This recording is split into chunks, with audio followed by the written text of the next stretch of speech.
Hello everybody, it's Captain Shane and I'm back with another MD-11 tutorial. This time we're going to be talking about how to set up your FMC for departure.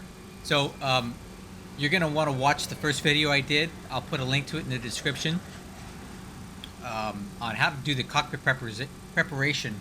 We're on to the next part now, which is the FMC setup. So let's get into it. The first thing we're going to do before we do anything else is click Initialize IRS, because that is going to give us our guidance. Here's what I mean. Position reference. This page here, you see it takes 10 minutes to align from the second you click Initialize IRS. So if you don't do that right off the bat, you may have to sit here longer than you need to get done. All right. The next thing we need to do, which I think is very important, is actually do some weight and balance and load stuff for the aircraft. Now, I use SimBrief for all of my flight planning. So here's an example flight that I did earlier today, Ontario to Louisville, UPS 2040. All right. After I generate that flight on the website, I put it into Navigraph, and then I click on SimBrief OFP. This is the flight plan. Now, you don't have to use this. I pay money for this. This is a monthly subscription thing. Personally, I think it's extremely worth it, but that's up to you. You guys do what you want, but I do all my flight planning this way, and it really helps for what we're doing today. So the first thing I'm going to do is take a look on this flight plan and see what my cargo load for the flight will be. And in this case, it's 141,200 pounds, right? Okay. What I'm going to do here on the MD-11 electronic flight bag is I'm going to go ahead and input the weight. Now, there's two ways you can do this. You can do the simple, or you can do extended.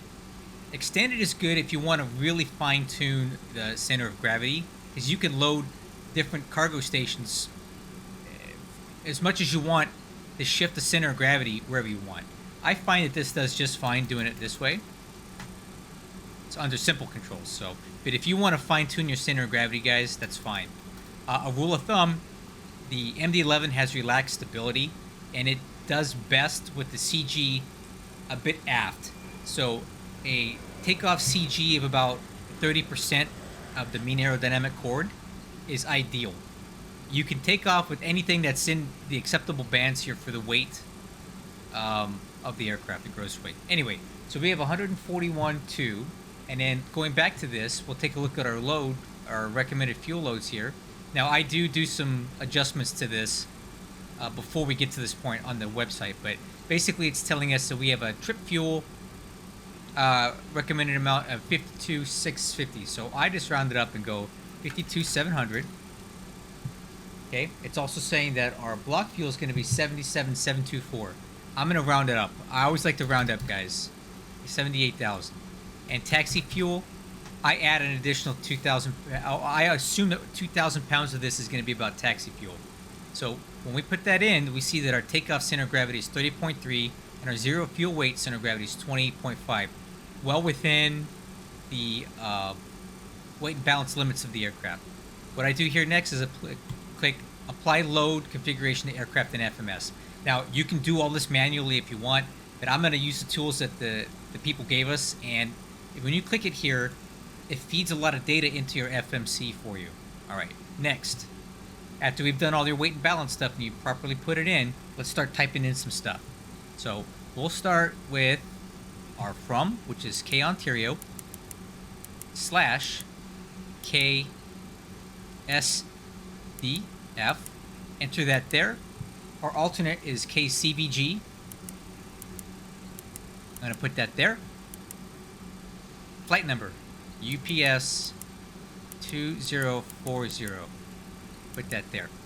Now, per our flight plan, we know that our cruising altitude today is going to be 370. Now, you see there's multiple different blocks in here. This is for step climbs. So let's say we were super heavy, and we knew that we're going to be flying 4,000 nautical miles, and we're going to burn off a ton of fuel.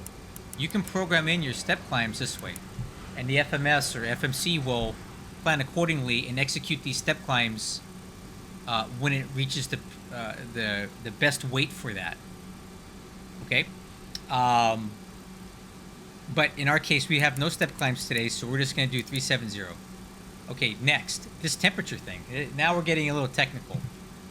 you'll notice at the top of your sim brief that it has an average wind component and an average international standard atmosphere component. So this means, on average, at this altitude that it's calculated, and our flight plan that it's come up with, it estimates that we're going to have an average tailwind component plus of 47. Also means it also determined that we're going to have an average ISA of plus 11. Now, what does ISA mean? Well, long story short, here's a website that kind of explains some stuff.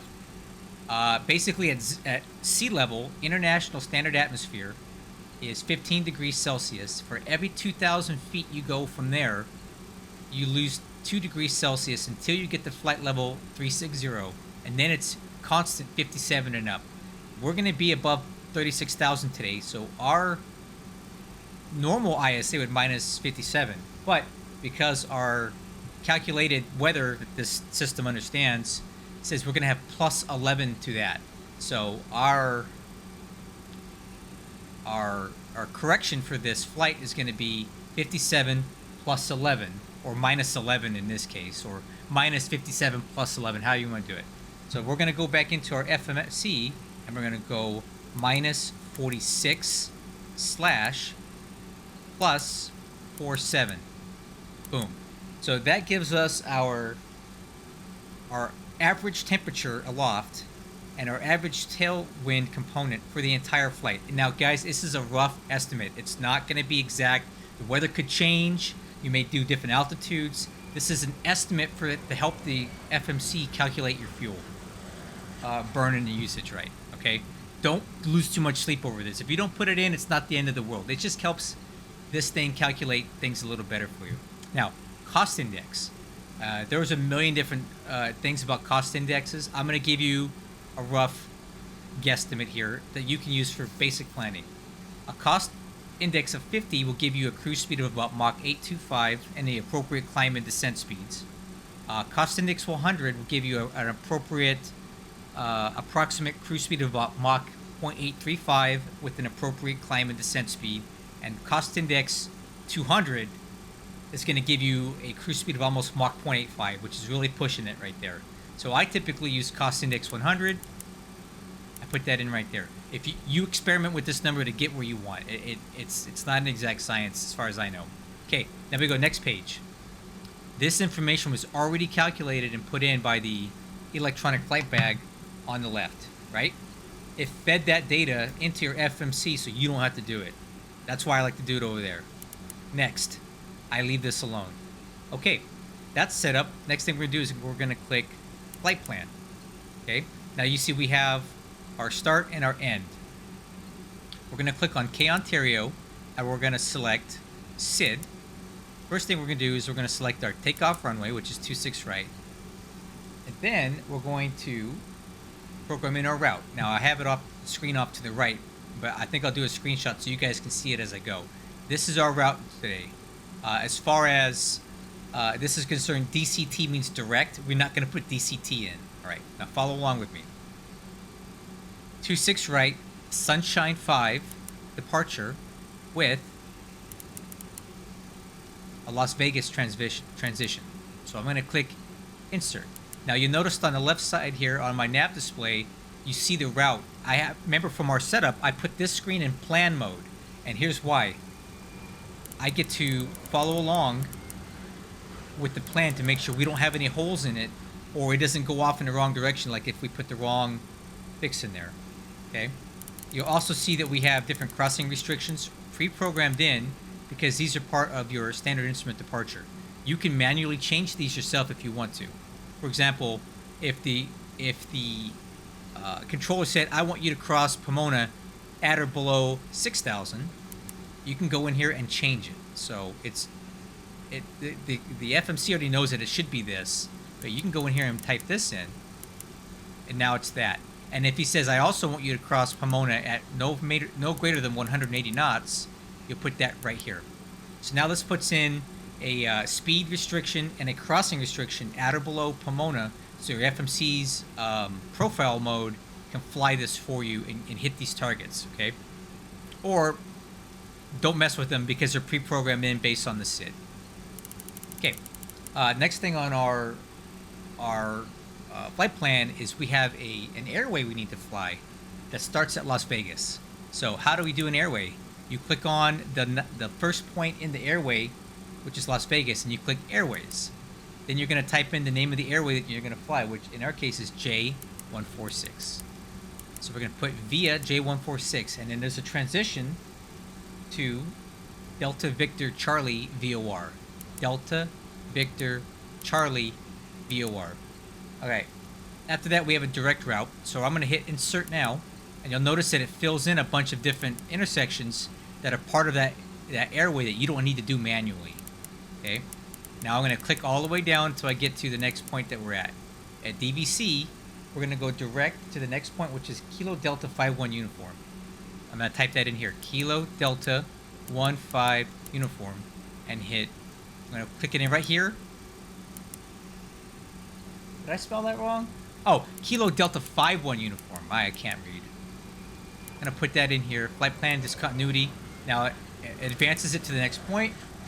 Now we're going to go direct Hotel Lima Charlie. Hotel Lima Charlie. Put that in there. And now this comes up when you see multiple different fixes that have the same name. Obviously, there's 3 of these in the database. Only one of them belongs to us. Use some common sense here. This tells you how far there are nautical miles. I don't think we need the HLC that's 7,000 nautical miles away. It's going to be the one that's closest. Okay. From HLC, we're going to go direct MCI. MCI. Put that in there. Okay, now we're going to go direct to Dave. Then this is the intersection. DAAVE. I'm going to click that right there. Now, we're to the point now on our flight plan where we have our arrival, our standard arrival. So I'm going to click Dave here. I'm going to click star. I'm going to select the Damon 5 with the Dave transition because that's what we have. I'm going to click insert, and it's going to insert that standard arrival into the FMC. Okay, up until the point where we need to get on a transition. So now I'm going to click on KSDF. I'm going to go star. We've already got Dave and Damon in here. Now we need to select our runway and our approach, actually. So these ones here, you can consider these visual approaches. There's nothing else to them. I typically like to fly ILS approaches whenever possible. And I stands for ILS.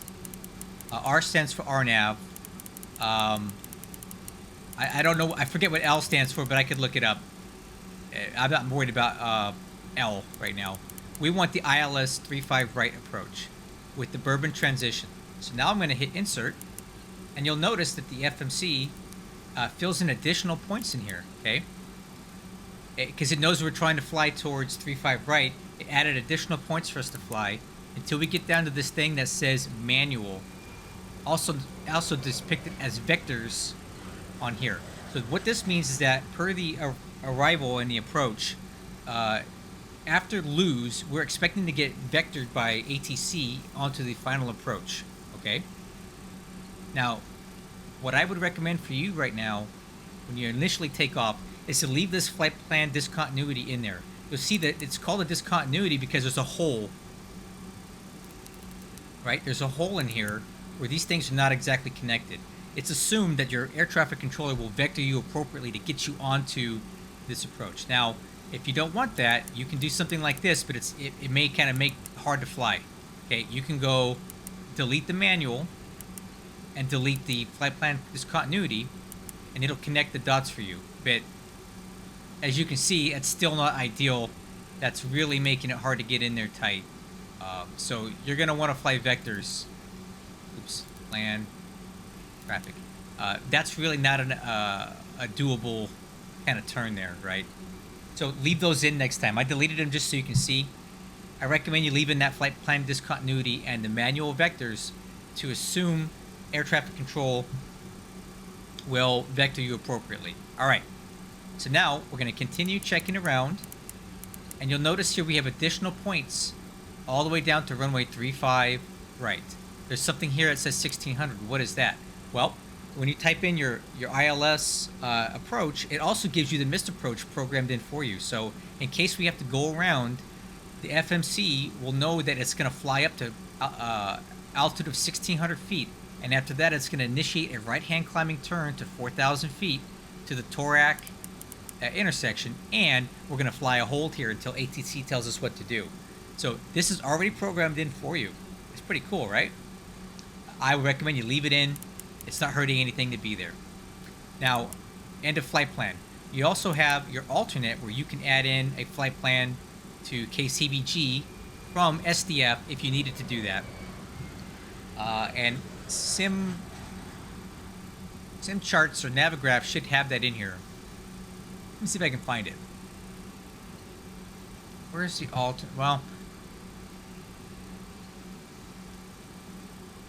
oh, here you go. This might be it right here. No, it's not it. You know what? I'll look at it later. There is an alternate flight plan in here, and I do put them in. I just don't always, to be honest with you, because I usually don't plan on diverting. Now, if it looks like I am going to divert, I will look up the alternate flight plan and throw it in there. They take me from SDF to CBG, but that's outside the scope of this video. You'll rarely have to divert. All right, we're almost done. After the flight plan's done, we need to go to takeoff and approach. And here's what we need to do here. We need to put in the flap setting that we're going to use, and now you derive your flap settings however you want. I have my own method. For this particular runway, it's pretty long. I'm going to use flaps 15 for takeoff. Okay. Outside air temperature goes here, which I'll get from here, 34 degrees. Slope and wind. If you want to take the trouble to look up the actual slope of the runway, you can. I never do. It's not enough for me to be worried about it.